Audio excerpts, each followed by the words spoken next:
भारत चीन को हर सेक्टर में पटकनी दे रहा है और चीन को यह आभास भी अच्छे से हो रहा है। यही वजह है कि अब चीन लगातार साजिशों में जुट गया है। इस बार खबर आ रही है भारतीय सुरक्षा एजेंसियों के हवाले से, जिसके अनुसार लद्दाख के विवादित क्षेत्रों में भारत और चीनी सैनिकों के बीच में फिर से टकराव हो सकता है। समाचार एजेंसी रॉयटर्स के मुताबिक एक गोपनीय रिसर्च रिपोर्ट लद्दाख पुलिस ने तैयार की है। लद्दाख पुलिस ने 20 से 22 जनवरी तक देश के टॉप पुलिस अफसरों की कॉन्फ्रेंस में इस गोपनीय रिपोर्ट को पेश किया। रॉयटर्स के मुताबिक लद्दाख पुलिस ने जानकारी सीमा से सटे इलाकों में स्थानीय पुलिस द्वारा जुटाई गई खुफिया जानकारी के आधार पर तैयार की है। इस रिपोर्ट को तैयार करने में भारत चीन के बीच कई सालों के सैन्य तनाव के पैटर्न का अध्ययन किया गया था। इस रिपोर्ट में चीन की सेना का जिक्र करते हुए कहा गया है, घरेलू मजबूरियों को देखते हुए, इसके अलावा इस क्षेत्र में चीन के आर्थिक हितों को देखते हुए चीनी सेना इस क्षेत्र में सैन्य निर्माण करना जारी करेगी। इसके अलावा इस क्षेत्र में भारत और चीनी सैनिकों के बीच झड़प और टकराव का दौर चलता रहेगा।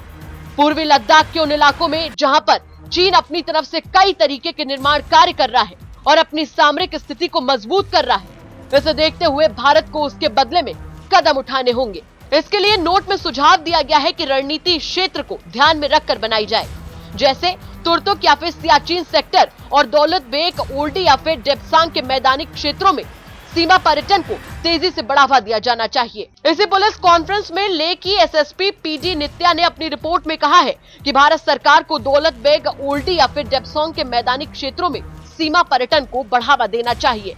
रिपोर्ट्स में बताया गया है कि चीन पूर्वी लद्दाख में मजबूत रणनीतिक उपस्थिति के लिए सैन्य ताकत बढ़ा रहा है। इस रिपोर्ट में भारत के विदेश और रक्षा मंत्रालय से प्रतिक्रिया मांगी गई, लेकिन उन्होंने कोई बयान नहीं दिया है।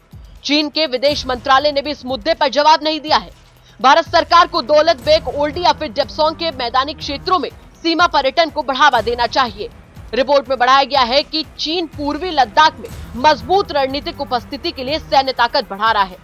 20 से 22 जनवरी तक हुए देश के टॉप पुलिस अफसरों का यह सम्मेलन कोई आम पुलिस बैठकों की तरह नहीं था। इस बैठक में पीएम नरेंद्र मोदी भी शामिल हुए थे, लिहाजा यहाँ पेश की गई रिपोर्ट्स का बड़ा महत्व है। चीन भारत के उन पड़ोसी देशों में शामिल है जिनके साथ हिंदुस्तान 3500 किलोमीटर लंबी सीमा साझा करता है। इतनी लंबी सीमा रेखा पर कई ऐसी जगहें हैं जहां बंटवारा स्पष्ट नहीं है। भारत और चीन दोनों ही कुछ इलाकों पर दावा करते हैं, इसलिए यहाँ पर तनाव होता रहता है। खैर, ये कोई नया नहीं है कि चीन को लेकर ऐसी खबरें बार बार आती हैं, लेकिन जमीनी हकीकत यही है कि हर बार चीनी सैनिकों पर भारतीय सैनिक भारी पड़े हैं। आपका क्या कहना है इस रिपोर्ट पर? कमेंट करके जरूर बताएं। ब्यूरो रिपोर्ट, भारत तक।